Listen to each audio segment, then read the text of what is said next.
Hello everyone, welcome again to my traffic class CE432, and today we're going to talk about traffic flow theory. So let's go ahead and directly start working on this. So let's start.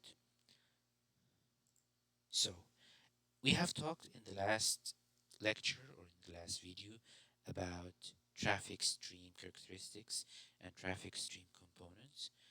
And we will now try to look on number one, the uninterrupted flows in a macroscopic way. So, in other words, we're going to look at freeways and roadways that have the speed and flow non interrupted by any traffic signals or any stop signs. So, it's like a freeway.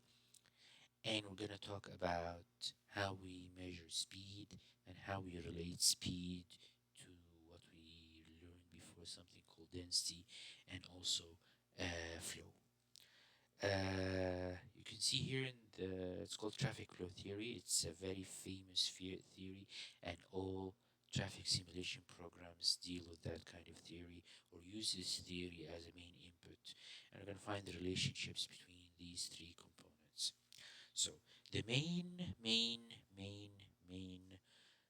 equation that we use is this equation. We have also talked about this in class. I want to repeat this again. The flow, and that's what we call here the fundamental equation of traffic theory.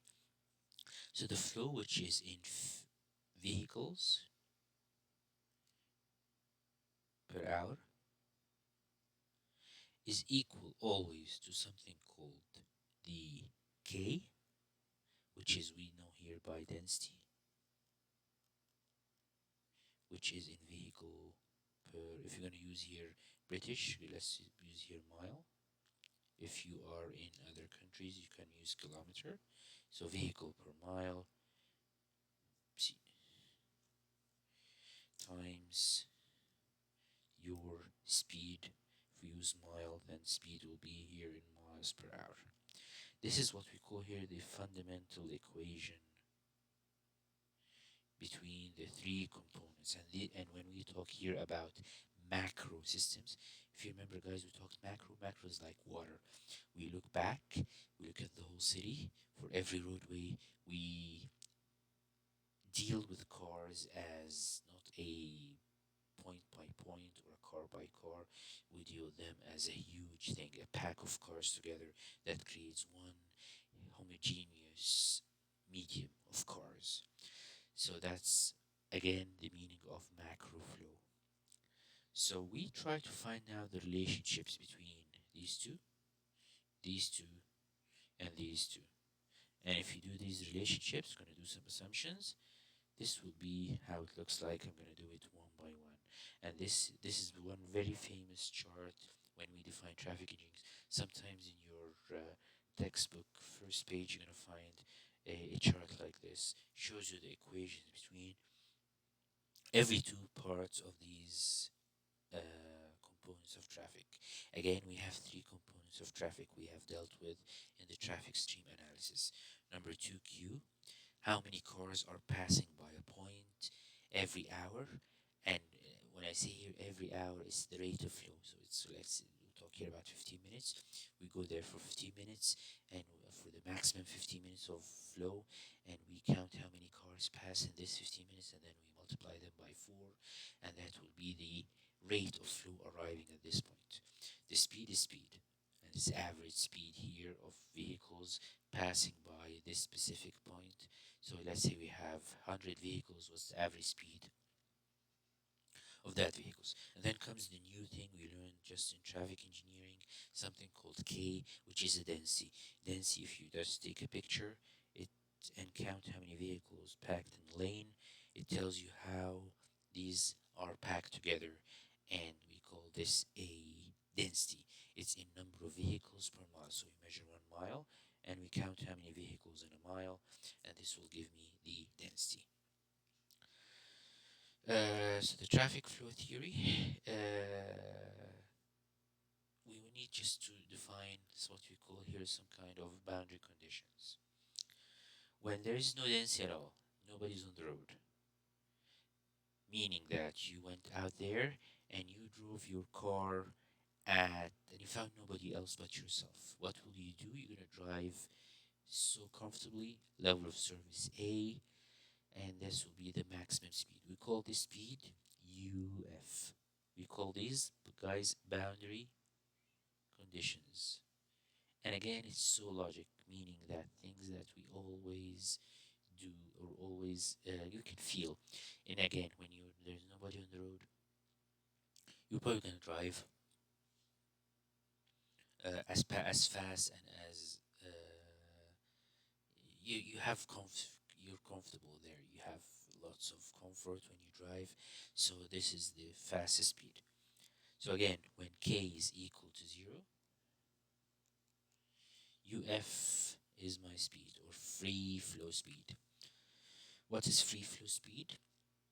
The maximum speed you can drive at on this road. So let's imagine that you're driving on your driveway. Even if you're the only person, it's gonna be very slow. But when you're driving on the freeway, it's gonna probably be 80, 90, 100 miles per hour. When density is 0, flow is also 0. So what's that mean? When k is 0, q is going to be also equal to 0. What do you mean by that? Let's imagine that you're counting cars at 3 a.m. You're going to come to me and say, you know what? In the last 15 minutes, nobody came. Why? Because it's 3 a.m., nobody's there. So when there's nobody on the road, when you take a picture and there's nobody, density 0, then probably q is going to be equal to 0. And then once the density increase, the flow will also increase. So if you have a car, if you took a picture, like the picture you can see up here, and I measure the mile, this will be my density. 1, 2, 3, and so on. How many cars? You can see it's here in this picture is packed, the bumper to bumper. So here, density will be maximum. But once now you go there and there's 0, but then 6 o'clock came and people started to leave, you're gonna find more cars. Take a picture. Let's say we have 3 cars, then that means that Q will increase. So once density increase, the flow will increase, number of cars passing will increase. And then we come to the picture that you can see here. When the density reaches the maximum value. In this case, and this is the weird part here, you're gonna notice that once if you're sitting here and trying to count cars that passing you, you're gonna find that since it's packed bumper to bumper, nobody's moving. So again, Q goes back to 0, and we call this QJ, and QJ is 0. KJ is called jam density. In other words, if you count, it's going to be bumper to bumper, so you're going to count the maximum number of vehicles. If there's a guy counting cars here, he's going to count 0 because nobody's moving. So these are what you call here the boundary conditions. UF, when k is equals 0, q equals 0, and also jam density, also q equals 0, and also u is going to be equal to 0. What do you mean by that? Since it's jam density, bumper to bumper, nobody's moving, then average speed is going to be 0. It's going to go down to 0. So these are called the boundary conditions. So let's now talk about some of the assumptions, but the boundary conditions and the main equation Q equals K times U always stands even whatever assumption you do. So then came a traffic engineer called, or a traffic scientist called Bruce Greenshield, and he assumed a very, very simple and straightforward assumption here. He said there is a linear relationship between speed and density. I'm going to tell you what I mean by this linear relationship. But still, the fundamental equation that I wrote up there still holds, and it relates the 3 values together. Q equals K times U. So what do you mean by a linear relationship? So I'm going to tell you what does it mean. This is a linear relationship, and that's the first relationship. So let me get back here to my, let me discard my annotations here. Let's get back here and tell you what I mean. And let's imagine here, let's remind you when k equals 0, when I have, let me just put here black color. When k equals 0, then my speed will be something called the free flow speed. And when k equals 0, the q, the rate of flow, equals 0. Again, this condition here tells you when there is nobody on the road, then number one, you're going to drive as fast as possible. So you're driving. If you're counting cars, where did it go? I don't know. So let's put it again. So let's see here, q equals 0. Oh yeah, I know what I did. I did something here. This one no, this one no. Okay. When q equals 0, then, oh sorry, when k equals 0, then q is going to be equal to 0, and u is equal to uf, free flow speed. When k equals maximum, we call it kj, bumper to bumper, then also is going to q equals 0, nobody will pass by, and the speed will be equal to 0. This is the main boundary conditions. So let's now imagine, let's find the first relationship between these two here, the density and speed. And this is where Greenshield assumed a simple thing here. So I'm going to go here and, no, let's get do this back here again. So let's now find the relationship here. This is how it looks like.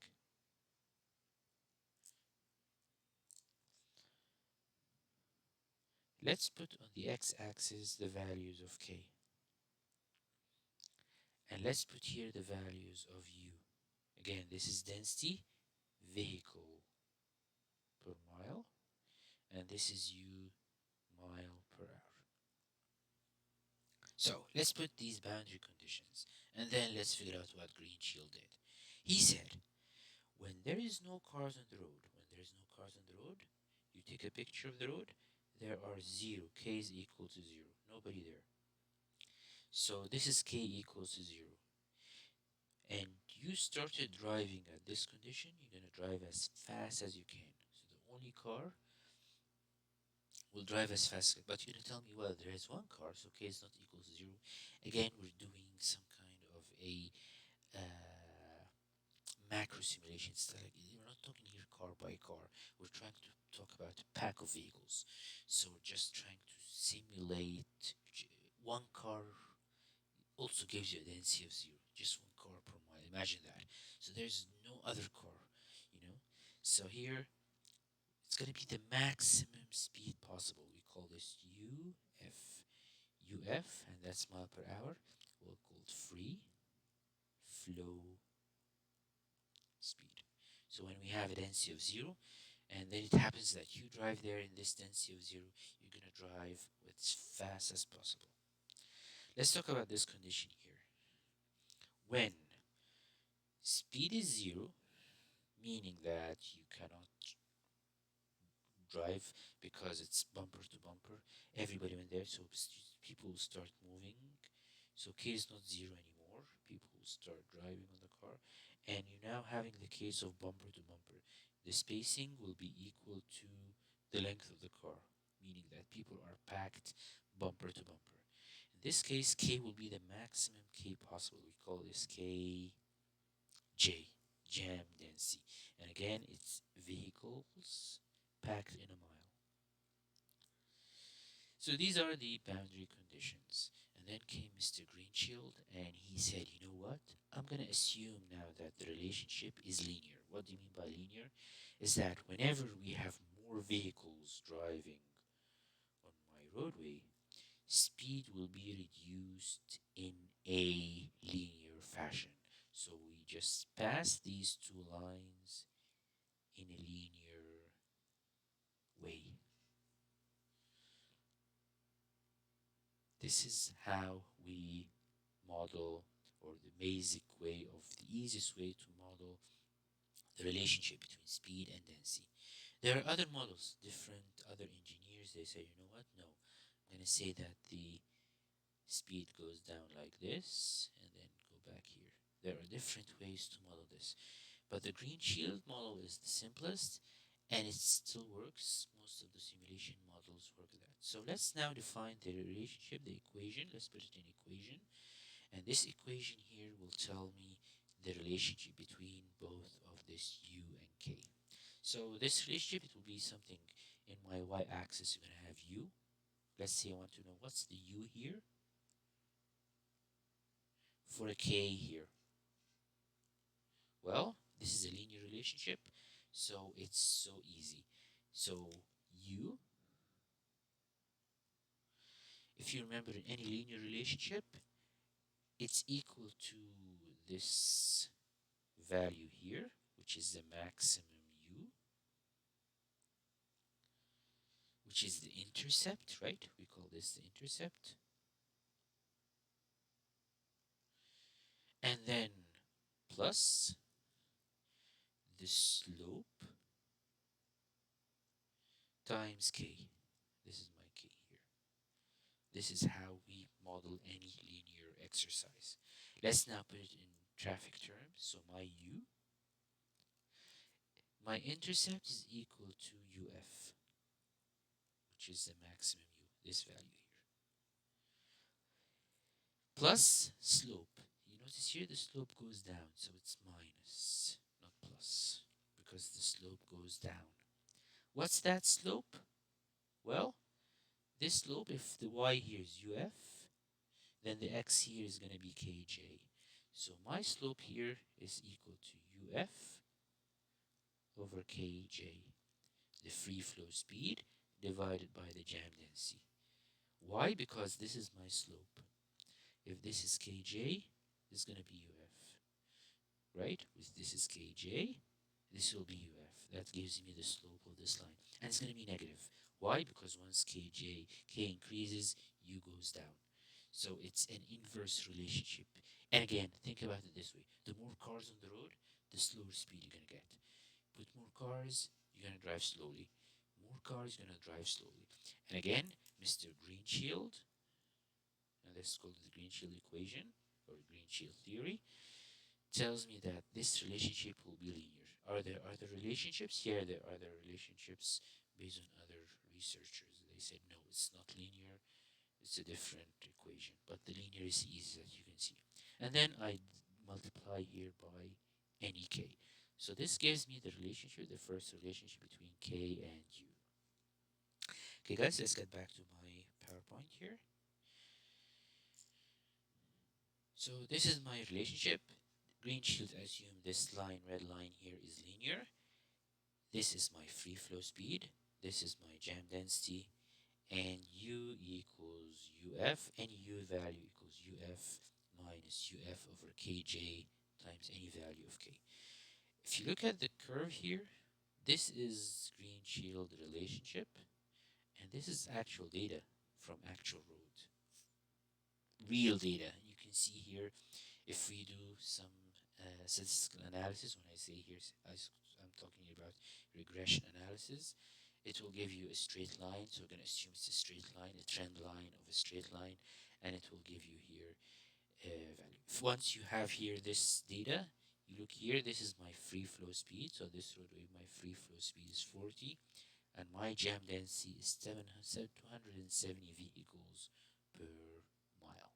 So that is the value of Greenshield model for this specific data of these types of roads. So again, we have here a theory, and we can go and collect data from the field, and we try to model that by using the theory. And that's why our lecture today is called Traffic Flow Theory. How can we find a theory that models the traffic flow? And again, it's for a specific uninterrupted flow. And later on in our class, we're going to talk about interrupted. When we have signals, how can we model signal? And we did that when we talked about time space diagrams. Well, let's continue working on the other two relationships. So now we talked about Q equals K times U, right? That's the main fundamental relationship. We said that these two are linear and they have a relationship that Greenshield told us, which we just defined in the previous example. So if these two are linear, then the relationship between Q and K will be second degree because I multiplied again by U, and I also the relationship between Q and U will be also a second degree. Let's now talk traffic engineering, and let's just define it in terms of traffic. So let's discard again my annotations here, and let's get back to my whiteboard, and let's now, we already did that, and now let's create a new whiteboard here, and let's see what is the relationship between Q, the rate of flow, and K. So let's first put the relationship that we did now, because we're going to draw the three relationships together. So that's the first relationship. We talked about K, the density, and speed. And we said when we have nobody on the road, when K is equal to 0, we have UF. When we have everybody on the road, we stand still bumper to bumper. Then we have KJ. And the relationship now is linear according to assumption that was done by this guy called Greenshield. Now let's find the relationship, and we again this equation here, U equals UF minus UF over KJ times K. That was the relationship we created in a minute. And also Q, that's a fundamental equation here. Q equals K times U. Now let's talk here traffic terms, not math terms. The relationship between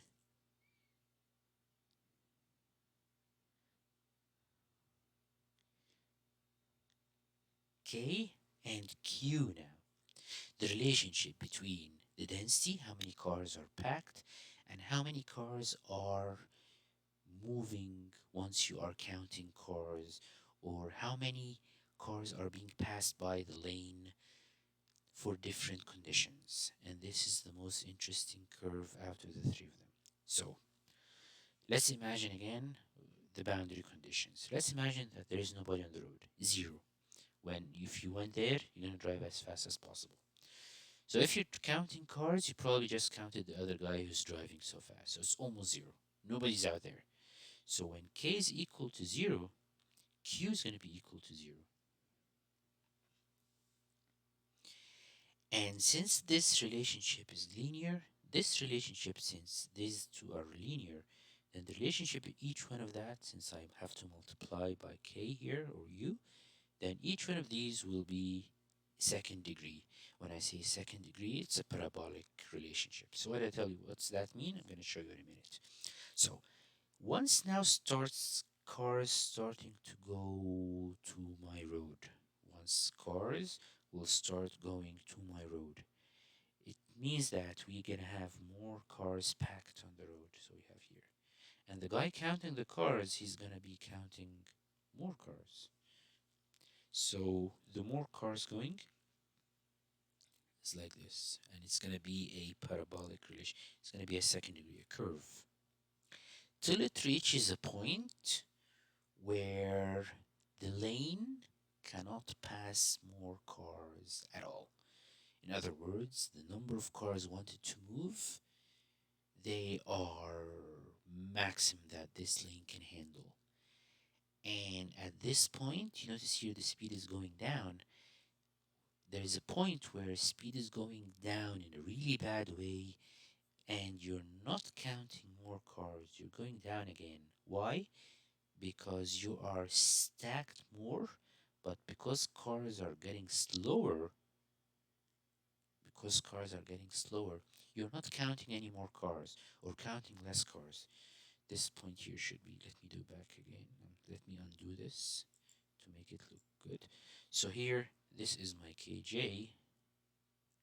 So here it's going to be also 0, meaning that if cars are bumper to bumper, stop still because of congestion, Q, the number of cars passing throughout a point, is going to be 0. So let's imagine here, you're sitting here, and it's packed bumper to bumper. You're just sitting there and not counting any new cars coming.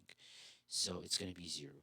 So what happens from this point here where there's nobody and you're counting up to this point? You're going to get more cars going in till you reach a point, and this point is here, and then cars, you're going to count less per hour, count less, the rate goes down until you reach this point here. What's this point here? Well, we have defined this point. We call this capacity, the maximum number a lane can handle. It's the capacity, the maximum Q. So K here is called QM. It's the maximum flow that you can handle, or this lane can handle. So now, first thing before we finish this is that, well, since this is linear, and we can just project this point up here, let's call this Km, density at maximum flow. Also, let's call this Km, density at maximum flow. So, density at maximum flow, since this is linear, then this will be exactly in the middle, and this is going to be also the speed at maximum flow, and this is Q maximum. So here we have speed at maximum flow, density at maximum flow. So based on the geometry, since this is a parabola, you probably have learned this in your projectile equation, then the midpoint here will be the maximum point. Why? Because this part here, since this is the maximum point, is going to be also in the middle. So these are part of your boundary conditions, that Km equals half Kj. The maximum density is at half maximum. This is again boundary conditions. And also the speed at maximum flow is equal 1/2 speed of free flow speed. So again, this is all based on Greenshield's condition. Let's find the equation now. So how to find the equation? Let's put this equation here, right here. So what do you mean by that? Instead of U, let's put this guys here, UF minus UF over Kj over K. So the equation will be all in K. So the equation will turn to be as follows. Q equals K times this value here. So it's going to be equal UF K minus the slope. So the number will be the same, UF Kj times K equals K square. Here's the K, here's another K. K times K equals K square. So you notice here, it's now a second degree relationship between K and Q. So now this is the first equation that finds the relationship between speed and density. This is the second relation, which finds this relationship between find the relationship between flow and density. And then comes the third relationship. Let's put it here, which is the other two things, Q and U, speed and flow. So how does it work? It works as following. Number one, let's define the boundary conditions. Again, this is Q, and this is speed, U. So what happens? Again, let's imagine the first boundary condition when you are the only person on the road. You are the only person on the road. It means that you are having a maximum speed, and the q is going to be equal to 0. So here we have here when your q is maximum. Again, let's just, I did a mistake here. Just put different. So here this will be my q, and this will be my speed. So again, let's put our boundary conditions. So the first thing, when q is 0, when there's nobody passing by, q is equal to 0. In this case, the speed here will be equal to uf,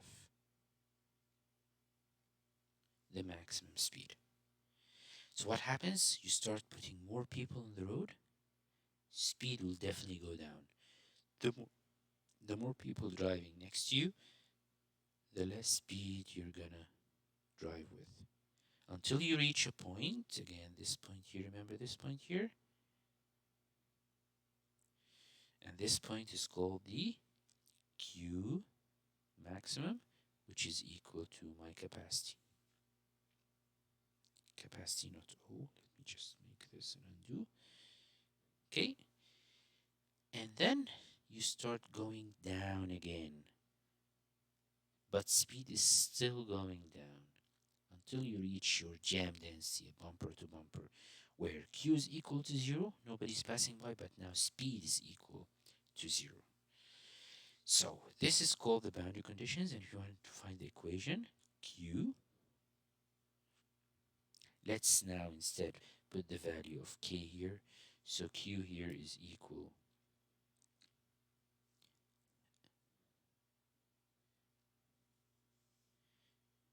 relationship now in U square. And let's, I don't remember the equation to be honest. So this will be now the two equations. Q equals KJU minus, just flip this, KJ over UF times U square.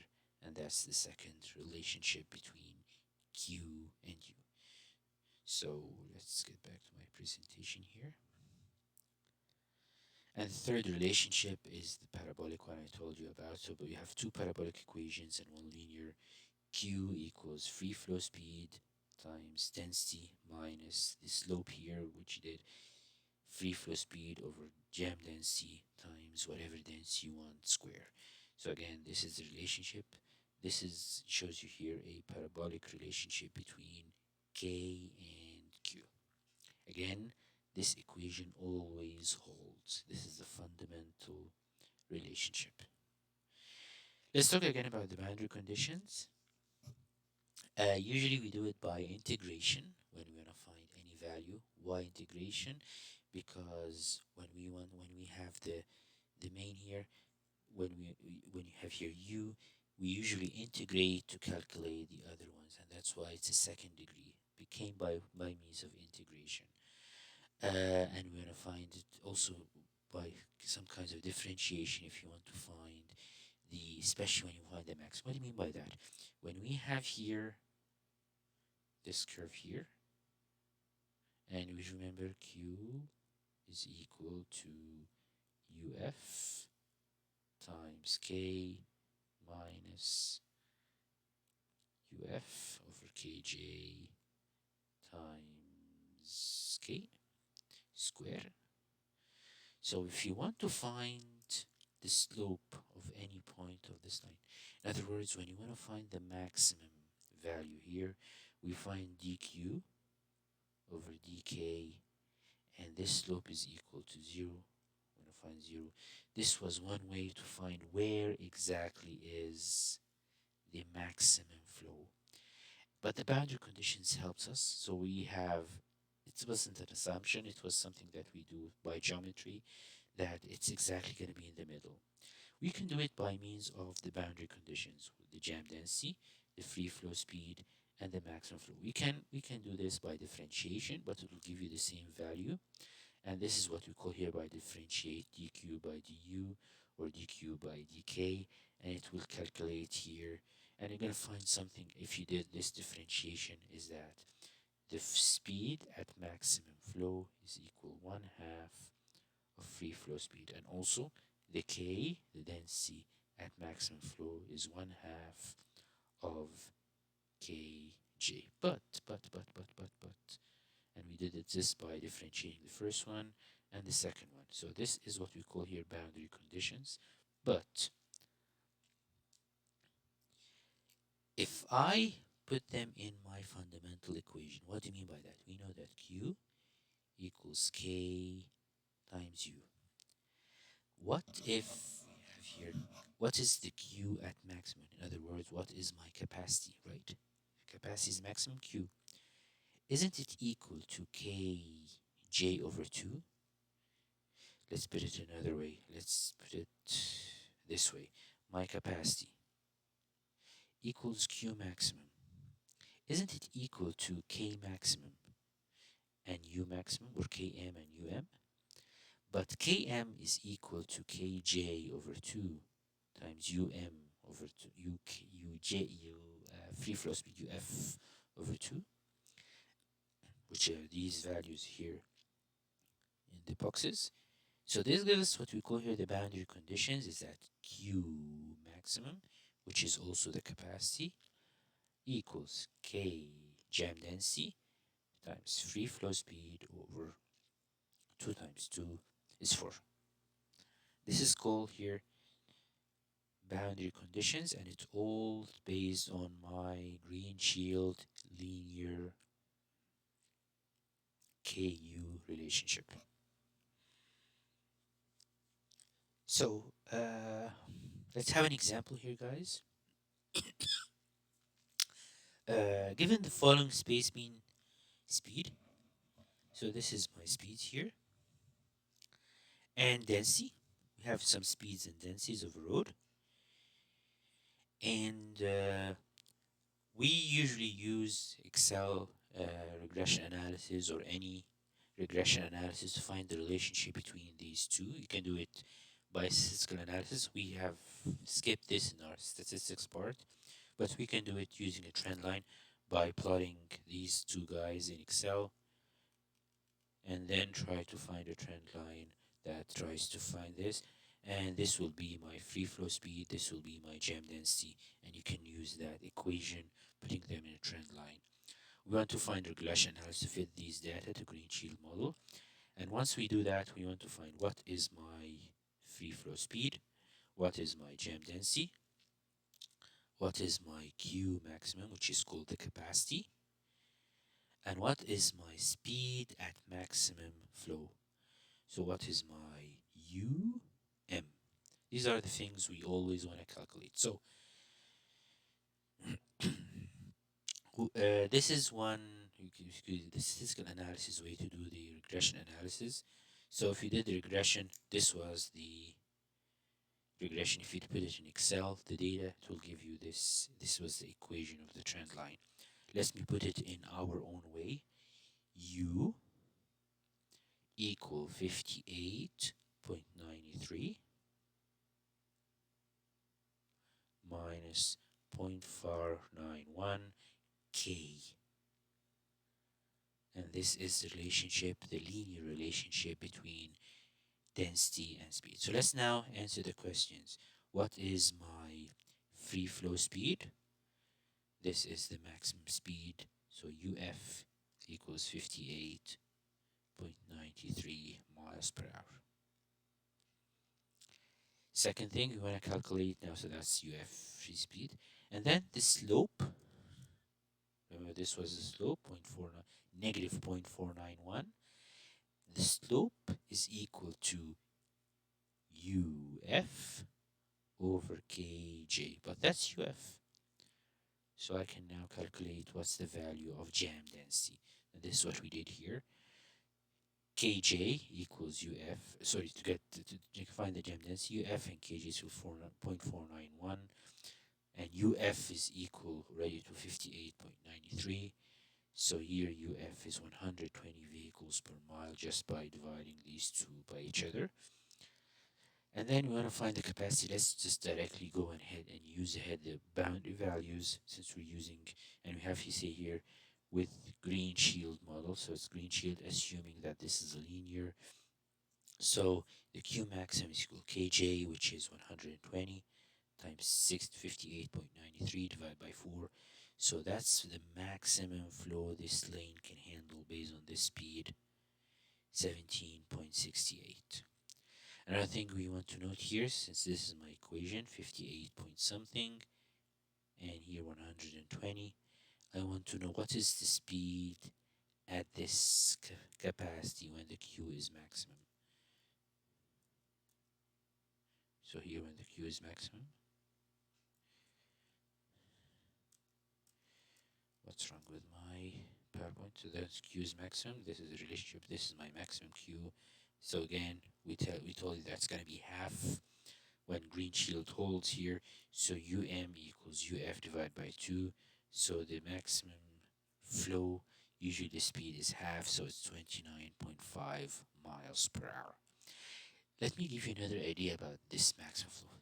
You know when you're on the highway and cars are not driving so fast, but they are passing in a good way, in a good rate, yet they're driving slowly, meaning that this lane, the maximum it can handle is 1760. It's going to be half when you're driving everyone so fast. Why is that? Because when you're driving so fast, not too much cars are passing by, very, very few cars.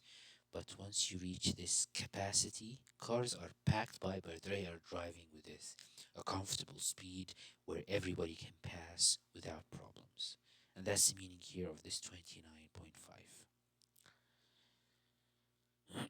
So traffic flow theory is for uninterrupted flows. You have always to remember that. It's describing what we call here driver behavior, following, car following behavior. And again, it has lots of assumptions here when you talk about linear. We're talking here about driving behavior is not that main input. However, it's something that we have to put always into consideration. And it changes over time. It's not static, and that's one thing you also have to put in mind.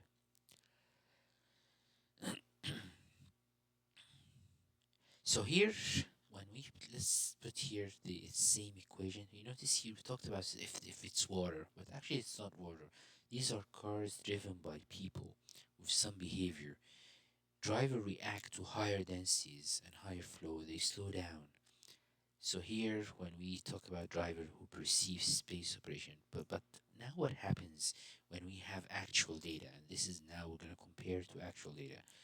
So this is actually the actual data that we can see here from different kinds of roadways.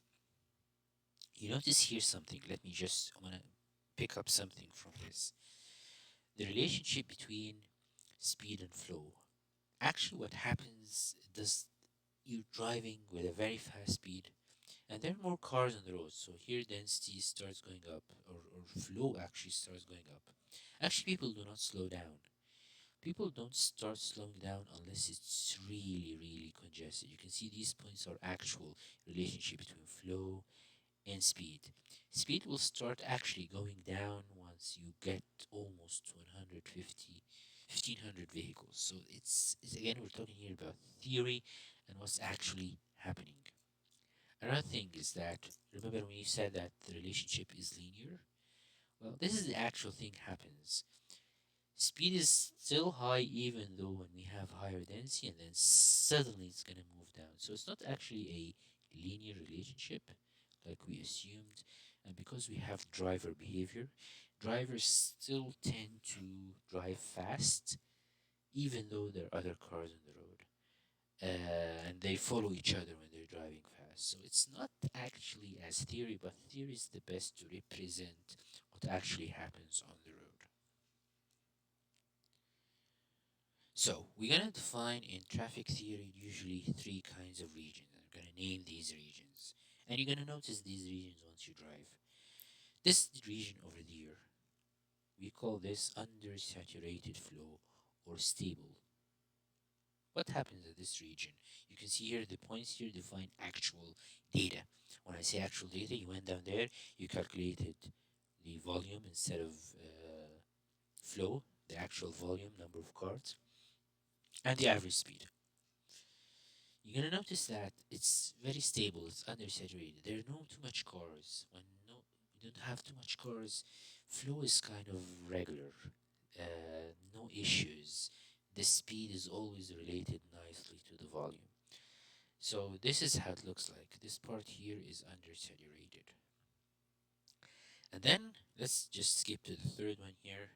When we have congestion, when we have bumper to bumper situation, when the flow starts going back to zero and speed also going really down, we call this oversaturated, or we call this unstable flow. Unstable flow here is when we have really congested conditions and the flow here is very unstable. And in between, you notice here the equation is not like we draw here in the traffic flow theory, something like this. And again, we're talking here about the relation between speed and flow. And I'm using the three graphs side by side all the time. So it's not as smooth as you can see. So this part here is more like this and like that. And between the two here is something called the Q discharge flow. Let me give you an example. Let's imagine that you have a crash. And because you had a crash, one lane or two lane were closed, people will start changing lanes. This is a big mess here. How do you measure now what we call here the capacity of the road? Once people start moving out and after they stretch their necks, what we call here rubber neck, and see what's going on in this crash, and then it's going to start pick up speed. This is called a Q discharge flow. It's when the flow will start decimating and people will start moving with their regular speed. This is this part here. Still people going fast once they get out of the crash area. And this is what we call here a Q discharge. So we have here usually three regions and two different capacities. And we try to measure what capacity is. In regular conditions, we have very high capacity. People are driving still so fast after each other, and they have a high capacity. But when we move from this way, especially when we have a crash, we're going to find this kind of capacity, which is a lower capacity. And why lower capacity? Because people will start to get faster here after the crash. So here the capacity is much less than this point here.